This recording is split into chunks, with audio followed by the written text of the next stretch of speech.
Alhamdulillah, alhamdulillahi hamdan katsiran thayyiban mubarakan fi kama yuhibbu rabbuna wa yarda. Asyhadu an la ilaha illallah wahdahu la syarika lah wa asyhadu anna Muhammadan abduhu wa rasuluh. Allahumma salli wa sallim wa barik ala nabiyyika wa rasulika Muhammadin wa ala alihi wa ashabihi ومن سار على نهجه واهتدى بهديه واستنى بسنته إلى يوم القيامة. Hadratal muhtaramin wal mukarramin, bapak-bapak, ibu-ibu, hadirin sekalian yang dimuliakan oleh Allah. Wabil khusus kepada ketua yayasan, baik ketua pembina atau yang berada di jajarannya, dan juga kepala sekolah atau kepala madrasah baik tingkat sanawiyah atau aliyah, serta para asatidzah, para ustazah, dan juga hadirin sekalian tamu undangan yang dimuliakan oleh Allah. Pada kesempatan yang baik ini, sebelum saya berbicara, mari kita senantiasa meningkatkan puji syukur kita kepada Allah Subhanahu wa Ta'ala, karena pada kesempatan yang baik ini kita bisa hadir memenuhi undangan dari kedua camat atau kepala madrasah baik tingkat sanawiyah maupun aliyah. Semoga kedatangan kita kemari Allah catat sebagai amal ibadah, amal saleh yang telah kita akan dapatkan pahalanya yaumul qiyamah. Amin. Sebelumnya, ini seperti di Pelkoto. Sebenarnya kemarin saya sudah tidur. Saya punya jadwal pagi di rumah, siang, pagi dan siang itu di Kebumen. Terus saya bisanya ke sini jam 10. Jadi alhamdulillah saya jam 10. Lebih dikit saya bisa datang kemari. Dan masih ada jadwal lagi nanti di Masjid Azizah, dan juga malam di di rumah makan Mbak Elok di Jagoan sana. Harusnya ini Ustaz Johar yang menyampaikan tausiah pada kesempatan yang baik ini. Tapi karena sudah kadung, ibarat pain kadunga patrusna, gitu kan. Kalau sudah kadung ya terus ada. Baik, maka pada kesempatan yang baik ini sekedar mengulang apa yang tadi saya dengar dari Ustaz Faiz selaku camat aliyah. Kalau tadi saya nggak mendengar apa yang disampaikan oleh Ustaz Fitri, karena saya kesini sudah Ustaz Faiz yang sudah menyampaikan. Jadi sedikit mengulas apa yang tadi disampaikan oleh Ustaz Faiz, bahwasanya pendidikan kita di sini itu berusaha untuk mengejar kebahagiaan dunia dan akhirat, bukan cuma dunia saja, tapi juga akhirat. Dan bukan cuma akhirat saja, tapi dunia juga berusaha untuk direngkuh, untuk diraih. Yang tentunya kita serahkan semua itu kepada Allah Subhanahu wa Ta'ala untuk anak-anak kita. Karena kita saja kadang sebagai manusia, sebagai hamba Allah ini, ketika mengalami berbagai permasalahan, kadang kita juga mengeluh. Terutama ketika kesulitan ekonomi, rasanya rezeki itu serot itu kadang berat. Maka pada kesempatan yang baik ini kita akan mencoba untuk menjelaskan mindset kita atau pola pikir kita tentang masalah rezeki. Karena tadi disampaikan bahwa ada di antara anak-anak kita yang mereka itu punya keinginan untuk meraih dunia. Kemudian ada juga yang semangat untuk meraih akhirat. Maka kita berusaha untuk menyeimbangkan. Yang semangat untuk meraih dunia, jangan lupa akhirat itu juga utama. Yang semangat untuk meraih akhirat kita dorong, tapi juga dunia insya Allah akan ikut pada mereka. Ya, yang pertama, mindset pertama kita tentang masalah rizki, ya. Bahwa rizki itu bukan hanya sekedar harta, ya. Rizki itu luas cakupannya. Yang akan anak-anak kejar, ya, yang akan dikejar oleh santri-santri kita atau putra-putri panjenengan semua, itu kan bukan cuma harta. Karena itu tadi mindset kita yang pertama ini, yang namanya rezeki bukan cuma harta, tapi yang namanya rezeki itu kan semua yang dibutuhkan oleh manusia. Sehingga kalau kita itu misalnya punya sesuatu yang lain selain harta, kita punya tetangga yang baik, itu rezeki. Kita itu punya ilmu yang banyak, itu juga rezeki. Kita itu punya keimanan yang kuat, itu juga rezeki, kan gitu. Bahkan orang itu bisa dimudahkan oleh Allah untuk bisa ke majelis taklim, dimudahkan oleh Allah Subhanahu wa Ta'ala untuk bisa qiyamul lail, dimudahkan oleh Allah untuk bisa puasa Senin Kamis misalnya. Itu adalah rezeki yang luas. Karena itu juga dibutuhkan oleh manusia. Cuma kadang orang itu sempit pikirannya, pokoknya kalau hartanya banyak berarti rezekinya luas. Kalau orang itu punya harta yang banyak berarti dia dianggap sukses. Maka mindset kita yang pertama di sini masalah rezeki itu adalah kita mencoba untuk meluaskan rezeki itu, karena Allah juga menyatakan rezeki itu luas. Inna rizqallahi wasi'ah, sesungguhnya rezekinya Allah itu luas. Jadi luas, jangan dipersempit pada urusan harta. Itu yang pertama. Lalu yang kedua, bahwa ketika seorang itu menginginkan kekayaan dan tidak suka dengan kefakiran, itu hal yang wajar, itu manusiawi. Coba panjenengan kan menginginkan putra putri panjenengan itu kalau bisa jadi orang yang kaya, jangan menjadi orang yang fakir. Bahkan kita sendiri juga sama kan begitu. Untuk anak kita juga seperti itu. Maka dalam Islam itu tidak disalahkan ketika orang punya keinginan agar anaknya menjadi orang yang kaya, bukan menjadi orang yang fakir. Itu dalam Islam tidak disalahkan. Karena fakir itu pertama juga, yang namanya fakir itu Rasul sendiri meminta perlindungan kepada Allah Subhanahu wa Ta'ala dalam salah satu doa Nabi, Allahumma inni a'udzubika minal faqr. Ya Allah, aku berlindung kepadamu dari kefakiran. Nabi minta perlindungan kepada Allah Subhanahu wa Ta'ala. Karena kadang-kadang bisa saja fakir itu bisa menimbulkan kekafiran. Karena sebab fakir, maka mudah untuk diajak kepada kekafiran. Saya contohkan di desa, di kecamatan tempat saya, Cirebon. Itu kalau panjenengan naik ke atas, ada desa namanya Pengaringan. Itu warganya sekitar 600 kakak. 600 kakak ya. Jadi kalau di sana itu makam lurah atau calon kepala desa itu umurnya nggak banyak, cuma 600 gitu. Beda kalau di sini. Sini mungkin ada hampir 3.000, mungkin barangkali atau 2.500. Itu di sana cuma 600 kakak. Tapi berdasarkan sensus yang ada, dan ini disurvei oleh Kemenak, itu 50% Kristen, 50% Islam. Sudah 50% di sana. Bayangkan, bukan di daerah-daerah yang kristenisasinya kan gencar itu baru 50%. Mungkin kalau di Maluku misalnya atau di Irian Jaya 50% wajar barangkali. Tapi di Kebumen, di desa, ya, namanya desa Pengaringan. Karena kita kemarin mencoba untuk masuk, kita itu mencoba untuk masuk dakwah di sana. Ada muslimin yang ingin membangun masjid, kita mau arahkan ke sana. Ternyata warganya itu, terutama dari kalangan Kristen, itu menolak, jangan, nggak boleh masuk. Padahal kita mau beli tanahnya, mau bangun masjidnya, sudah ada donatur yang siap. Sampai telepon berkali-kali, gimana sudah dapat tanah belum? Aduh, kita sudah negosiasi ke sana. Tapi dari kristenisasi itu gencar sekali. Kenapa? Mereka itu gencar memberikan sumbangan ke warga itu yang mereka butuhkan apa? Yang warga butuhkan misalnya air, kadang air mereka itu kekurangan, atau pupuk misalnya, atau yang lain luar biasa. Di sana itu begitu.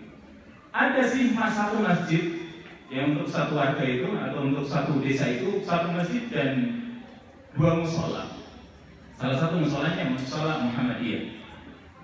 Jadi di sana itu nggak mau menerima yang lain.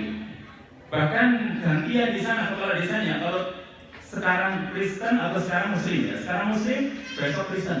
Ganti lagi, besok lagi Islam. Seperti itu, kayak seperti kesepakatan di antara mereka. Tapi intinya, mengapa bisa mereka itu seperti itu? Ya, karena rata-rata yang masuk kepada kristenisasi atau masuk Kristen itu karena kefakirannya mereka butuh bantuan.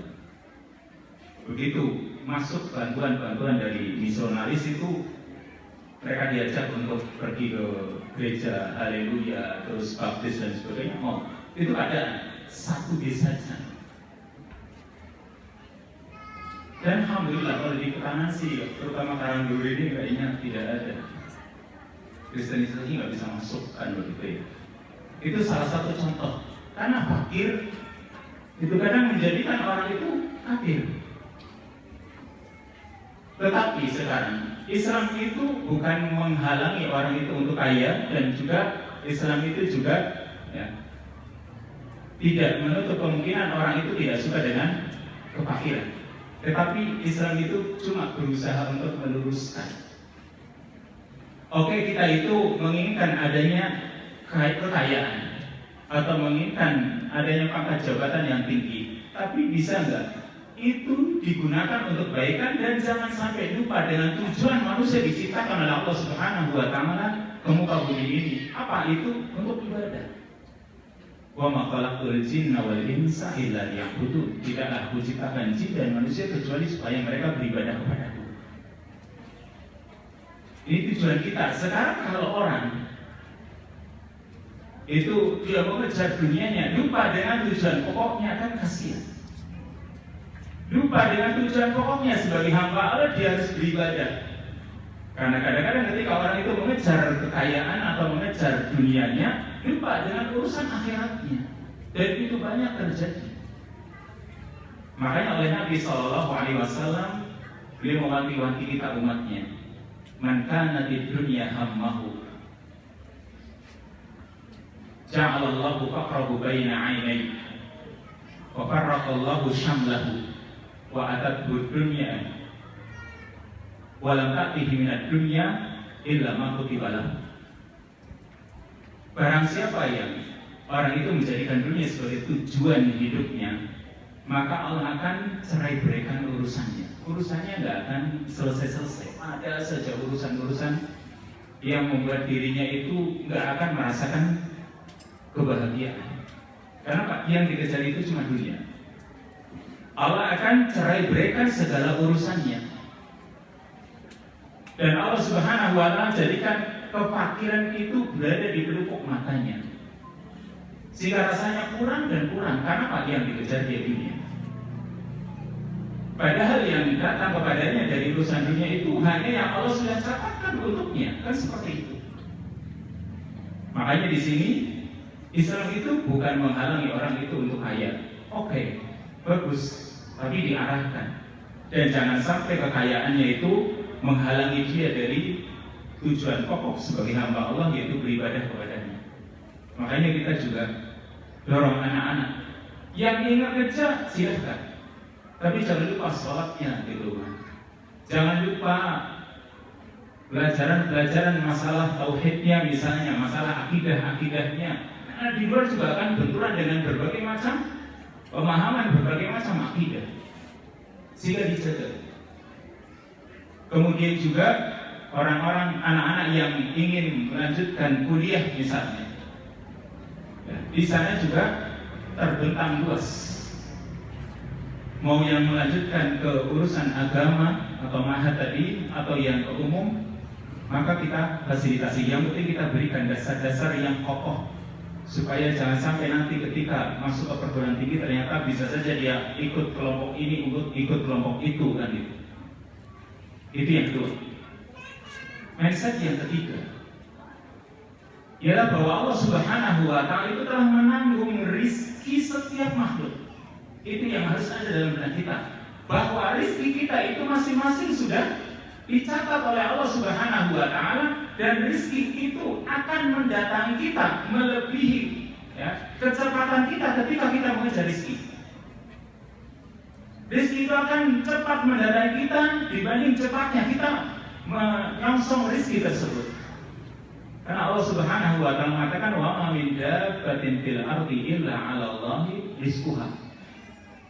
Tidak ada satu makhluk atau binatang yang melata di dunia ini kecuali 'ala Allahi rizquha. Allah lah yang telah menanggung rizkinya. Allah yang menanggung rizkinya. Makanya kalau kita itu menyekolahkan anak kita ke pesantren seperti di sini, itu kadang-kadang pikiran orang atau mungkin barangkali tetangga kita, kalau di pesantren sih nanti mau jadi apa ya? Itu pikiran seperti itu masih ada sebagian masyarakat. Nanti dia nggak bisa meraih dunia kan begitu? Atau nanti urusan masa depannya itu kelihatannya suram. Padahal Allah Subhanahu wa taala itu sudah mencatat rezekinya ini mau jadi seorang apa. Bahkan sekarang misalnya sekalipun ada anak di antara satu jenjang itu dia katakanlah yang paling susah untuk mendapatkan ilmu, alias kemampuannya itu berat sekali untuk hafalin ini nggak bisa, mencerna itu nggak bisa, susah. Tapi mungkin saja di kemudian hari dia jadi seorang konglomerat, kan mungkin saja. Karena rezekinya Allah Subhanahu wa taala sudah dicatat. Allah sudah mencatat rezekinya. Wa fis samai rizqukum wa ma tu'adun. Dan di langit juga ada rezeki untuk kalian, serta apa yang dijanjikan kepada kalian. Sehingga kalau orang itu menyekolahkan anaknya ke pesantren itu santai saja. Dia mau jadi apa, Allah Subhanahu wa taala sudah menetapkan. Bahkan 50.000 tahun sebelum Allah ciptakan dunia ini, itu sudah ada catatannya masing-masing, kan seperti itu. Artinya kalau orang itu sudah menyadari yang seperti ini, maka dia akan tenang. Seandainya nanti berada di masyarakat itu ternyata didolimi, dianiaya, atau mungkin bahkan diambil hartanya, atau mungkin katakanlah mendapatkan musibah yang menjadikan apa yang dia miliki itu hilang, dia sadari itu sudah dicatat oleh Allah Subhanahu wa taala. Maka tenang. Dan kata Nabi SAW dalam hadis yang diriwayatkan oleh Al-Imam Al-Baihaqi dengan sanad yang sahih, lan tamuta nafsun hatta tastawfiya rizqaha. Seorang jiwa itu tidak akan mati sampai terpenuhi rizkinya. Jadi kita itu kalau memang sudah ada catatan di sisi Allah Subhanahu wa taala, itu kita tidak akan mati sampai Allah penuhi rizki untuk kita masing-masing. Dan kalau memang waktu kita misalnya tinggal 1 detik, tapi Allah catatkan rezeki itu untuk kita, ya kita pasti akan mendapatkannya. Kan rasanya tenang dalam hidup. Ini yang ketiga. Yang keempat, ketika rezeki itu sudah dijamin oleh Allah Subhanahu wa taala, dan kita sadari tadi sudah Allah catat, sudah Allah jamin akan diberikan dengan sepenuhnya, tidak akan dikurangi sedikit pun. Tetapi usaha itu tetap menjadi tuntutan bagi kita. Ya, usaha itu akan tetap menjadi tuntutan bagi kita. Bukan berarti orang yang sudah dijamin rezekinya kemudian dia cuma berpangku tangan, maka tentunya tidak. Imam Ahmad rahimahullahu ta'ala ketika ditanya, wahai Imam Ahmad, ada seorang yang dia itu kalau di masjid selalu di masjid, dan dia nggak mau, meskipun misalnya sholat sudah selesai atau Jumatan sudah bubar, dia tetap berada di masjid dan terus menerus dia di masjid, dan dia menyerahkan urusan rezeki kepada Allah. Jadi dia tidak bekerja dan cukup berpangku tangan dan menyerahkan urusan rezeki itu kepada Allah Subhanahu wa taala. Ketika Imam Ahmad ditanya tentang orang yang seperti ini, apa kata Imam Ahmad? Qala hadza rajulun jahilun bil ilm. Ini orang yang seperti ini, kata beliau, ini orang yang jahil tentang masalah ilmu. Jadi ketika dia menganggap bahwasanya rezekinya itu sudah dicatat, kemudian dia tidak perlu berusaha, maka ini orang namanya jahil, kata Imam Ahmad. Karena Allah Subhanahu wa taala perintahkan kita kan seperti itu, maka ini tanamkan kepada anak-anak kita. bahwa sekalipun misalnya seorang anak itu kuliahnya sudah tinggi, mungkin ambil jurusan ini bahkan sampai S2, mungkin sampai S3, apakah yang ingin dia capai dengan pendidikannya yang tinggi dia dapatkan? Belum tentu, kan begitu. Kan mungkin ketika dia sudah pendidikannya tinggi, mungkin dia tidak mau berusaha. Dan nggak mesti kan yang namanya pendidikan itu sesuai linear dengan apa yang dia lakukan sekarang, kan banyak ini. Bahkan guru saja kadang tidak linear, tidak sesuai dengan bidangnya. Tapi kalau dia mampu tidak masalah. Misalnya di Pusat Fitri, lulusan kimia UGM, dia di sini nggak pernah ngajar kimia, ngajarnya agama. Karena dia juga mampu dalam urusan agama kan gitu. Atau mungkin sekarang banyaklah contoh-contoh orang yang kuliahnya tinggi bahkan sampai S1, S2, tapi kerjanya tidak cocok. Bahkan mungkin banyak yang kuliahnya ekonomi misalnya, atau mungkin kuliah di fakultas ini dan itu, tapi ternyata jadi pedagang juga banyak kan. Tetapi bukan masalah kuliahnya tinggi setinggi apa, tapi ketika dia mau berusaha, Allah berikan jalan kan begitu. Karena Allah Subhanahu wa ta'ala mengatakan famshu fi manakibiha wa kulu min rizqihi wa ilaihi nusyur. Famshu fi manakibiha, berjalanlah kamu di penjuru bumi ini. Wa kulu min rizqihi, dan makan sebagian rizkinya. Wa ilaihi nusyur, dan kepadanya kalian akan dikumpulkan. Dan kepadanya kalian akan dikembalikan. Maka berarti kalau kita menyadari yang seperti ini, kita harus berusaha dalam hidup ini. Karena kadang nggak mesti juga anak itu misalnya ya, anak itu sudah semangat belajar agamanya, tapi kadang-kadang dia berbelok arahnya kan gitu. Dia semangat dari segi menghafal Quran, hafal Qurannya 30 juz misalnya, tapi dia berbelok arah ya. Dia maunya ke umum, tidak masalah. Yang penting mungkin ilmu Al-Qurannya semoga tetap menjadi pendamping dalam hidupnya, sehingga itu bisa nanti menjaga urusan dunianya. Serta yang lainnya seperti ini, orang pasti akan bisa merasakan. Anak-anak kita tanamkan urusan agama, minimal itu menjadi dasar bagi mereka. Kita itu nggak menginginkan mereka itu semua jadi ulama, kan tidak. Dari satu jenjang saja belum tentu kan gitu.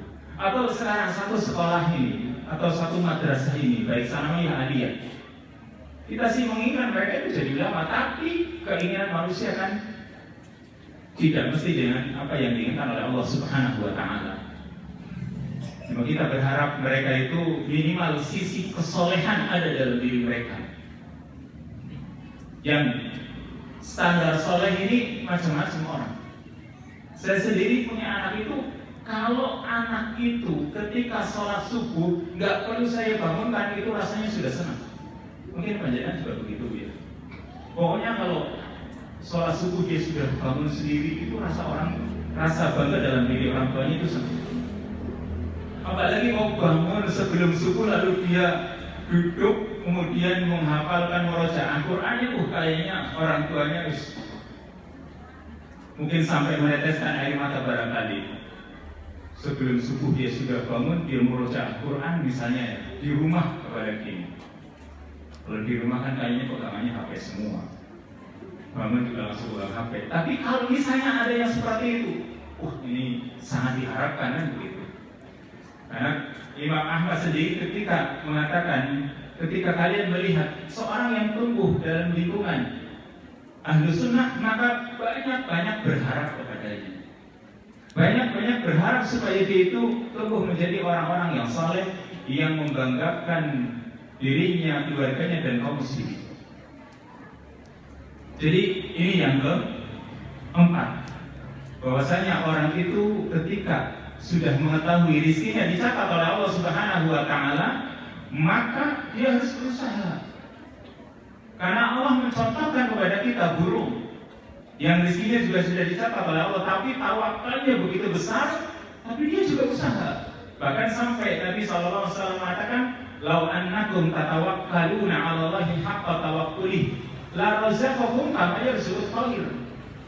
Sungguh kalau kalian itu bertawakal dengan sebenar-benar bertawakal kepada Allah, niscaya Allah akan berikan rezeki kepada kalian sebagaimana rezekinya burung. Yang burung itu kata Nabi, yabdu himasan atau tahdu himasan wa taruhu bitanan.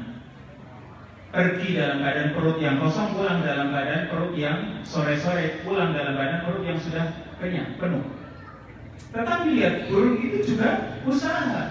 Dia harus mengepakkan sayapnya, dia harus mencari tempat-tempat di mana dia bisa mendapatkan. Mungkin kalau burung ini pemakan biji-bijian, dia cari di mana ada pohon-pohon yang ada biji-bijiannya. Seperti itu, mereka berusaha. Jadi tidak cuma berpangku tangan. Lalu mindset yang kelima, ialah bahwasanya yang namanya kaya atau fakir itu adalah ujian. Yang namanya orang ditakdirkan oleh Allah Subhanahu wa taala ini menjadi orang yang kaya dan ini menjadi orang yang fakir. Atau kadang orang yang kaya kemudian dia menjadi fakir. Atau sebaliknya orang yang fakir dia menjadi kaya. Maka ini semua kan ujian. Orang merasa yang namanya ujian itu kadang-kadang kalau dia itu dapat musibah, kalau dia menjadi fakir, aduh ini ujianku berat misalnya. Tapi kalau lagi kaya dia nggak pernah mengatakan, aduh saya ini ujianku berat ini. Biasanya dia punya rumah banyak, mobilnya juga mobil mewah. Dia nggak akan pernah mengatakan aku sekarang dapat ujian. Nggak pernah. Coba ada nggak kira-kira panjenengan punya emas, pating gelantung di leher ada 1 kilo 2 kilo misalnya gitu ya. Itu panjenengan bilang, aduh saya dapat ujian berat ini. Kan nggak pernah. Kenapa? Kaya itu, ya, itu dianggap oleh kebanyakan manusia itu bukan ujian. Padahal Allah Subhanahu wa taala mengatakan wa nabluukum bisyarri wal khairi fitnah. Kami uji kalian dengan adanya kejelekan dan juga al khair kebaikan, fitnah kata Allah itu ujian. Maka orang yang kaya itu sebagai ujian. Apakah dia bersyukur atau tidak? Kan seperti itu. Karena banyak orang yang ketika mendapatkan ujian, banyak orang yang sukses ketika dia diuji dengan fakir, dengan miskin, dengan musibah. Dia bisa sukses dengan kesabarannya. Tapi ketika diuji dengan kekayaan, kadang dia tidak sukses, dia tidak bersyukur. Karena sebab apa? Mungkin tidak punya ilmu yang membackup dia untuk bisa bersyukur kepada Allah Subhanahu wa taala. Makanya Nabi Sulaiman alaihissalam, Nabi Sulaiman alaihissalam ketika dia bersama bala tentaranya mau lewat dan Nabi Sulaiman mendengar ada suara semut, ya, yang memanggil teman-temannya supaya semut itu masuk ke lubang-lubang mereka. Karena khawatir mereka akan diinjak oleh Nabi Sulaiman, kan begitu. Maka ketika mendengar kalimat yang diucapkan oleh semut, Nabi Sulaiman mengatakan, qala hadza min fadli rabbi liyabluwani ashkuru am akfur. Ini adalah fadli rabbi, karunia dari Rabbku. Apakah aku akan bersyukur ataukah aku kufur? Ujian kan seperti itu.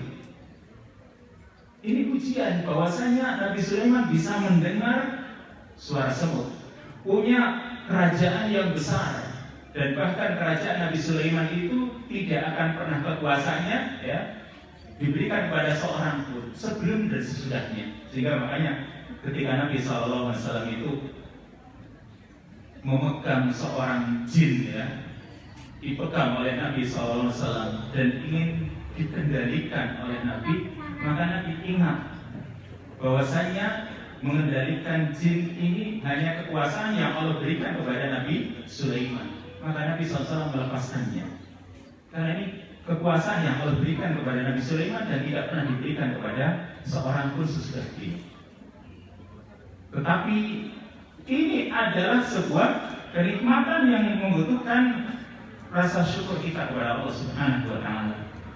Jadi jangan sampai orang itu ketika misalnya dia kaya dia tidak bersyukur, atau ketika dia miskin dia tidak mau bersabar. Yang kadang-kadang ketika dia tidak bersabar, kadang-kadang cari jalan yang pintas. Atau kadang orang yang merasa ketika dia miskin, dia merasa dihinakan oleh Allah Subhanahu wa Ta'ala. Ini juga pemahaman yang keliru.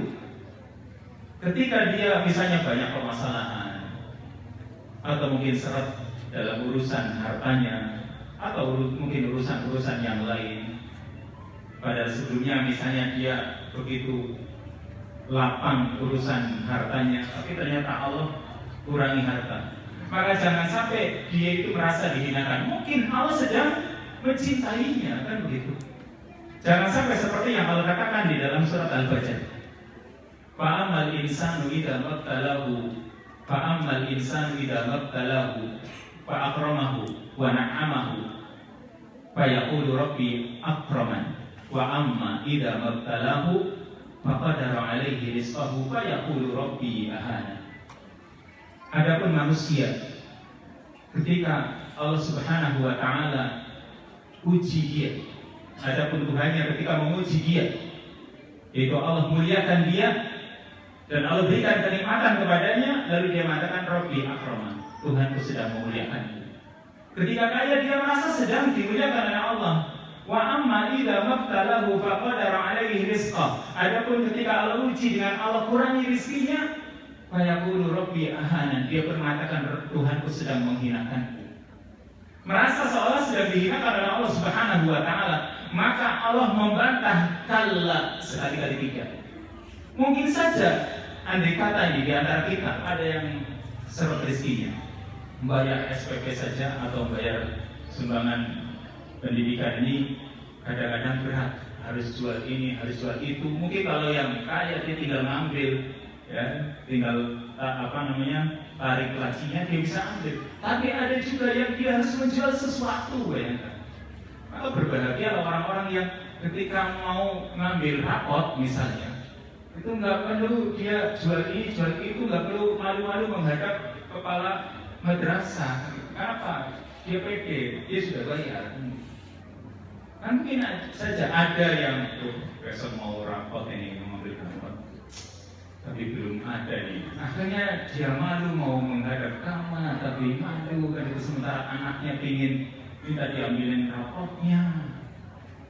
Yang seperti itu, ya, itu juga ujian.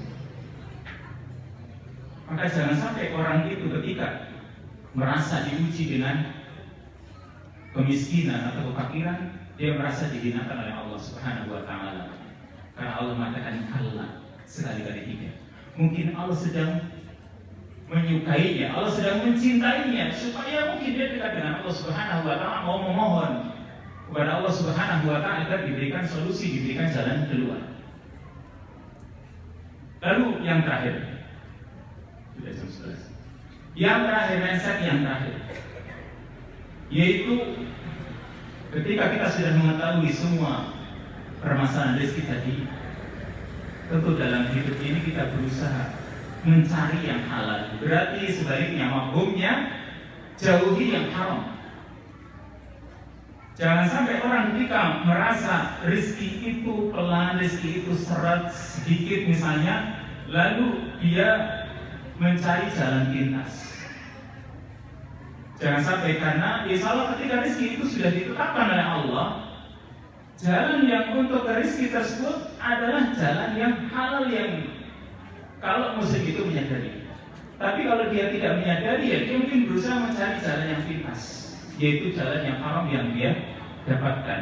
Makanya ketika Nabi SAW mengatakan, ya, lan tamuta nafsun hatta tastawfiya rizqaha, seorang jiwa itu tidak akan mati sampai Allah penuhi rizkinya. Lalu Nabi SAW mengatakan, ittaqullah wa ajmilu fit talab, bertakwalah kalian kepada Allah dan perbaiki cara mencarinya.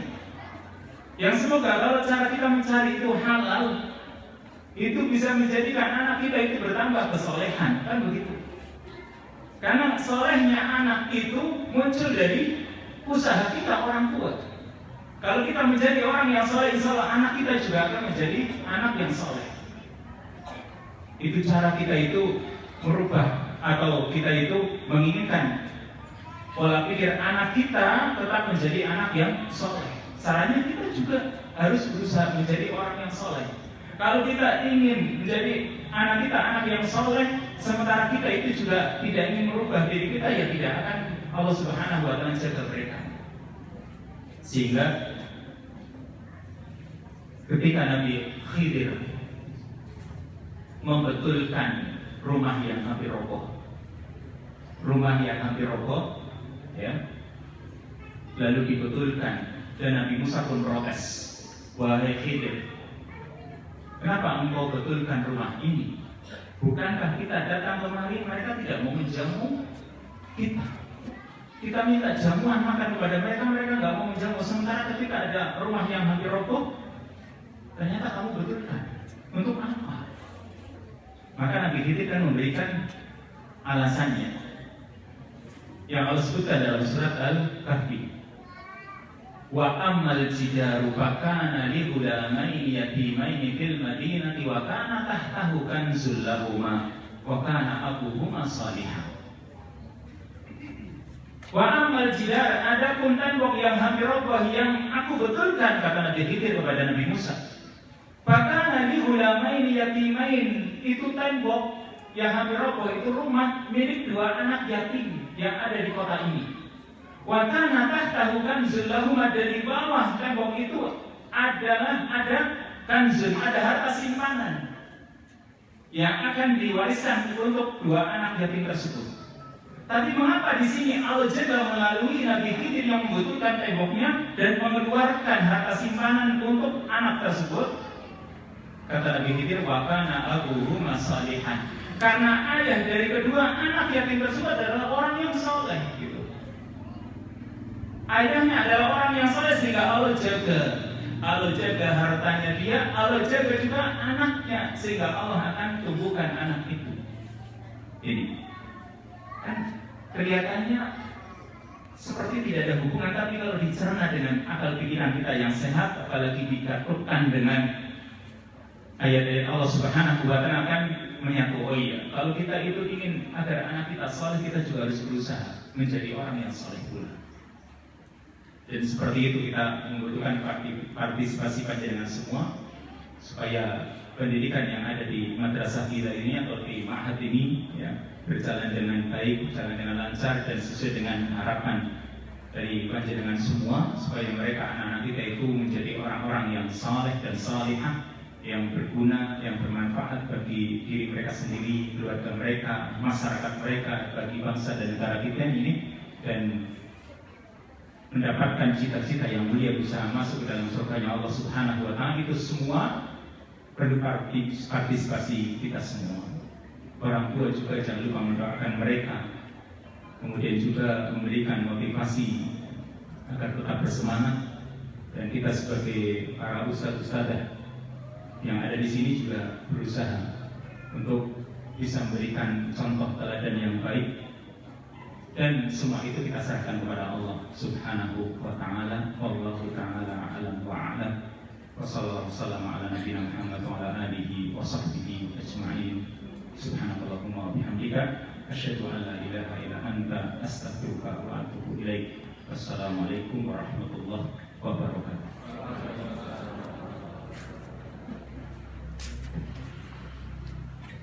Jazakumullah kepada Ustaz Fathur Rahman Esi yang telah memberikan tausiah kepada kita semua. Semoga tausiah tersebut bermanfaat bagi kita semua. Amin. Kita lanjutkan acara berikutnya adalah pemaparan biaya pendidikan. Dalam hal ini akan disampaikan oleh Ketua Komite Madrasah Fathur Islamiyah, yaitu Bapak Yusuf Haryadi. Pada beliau dipersilakan.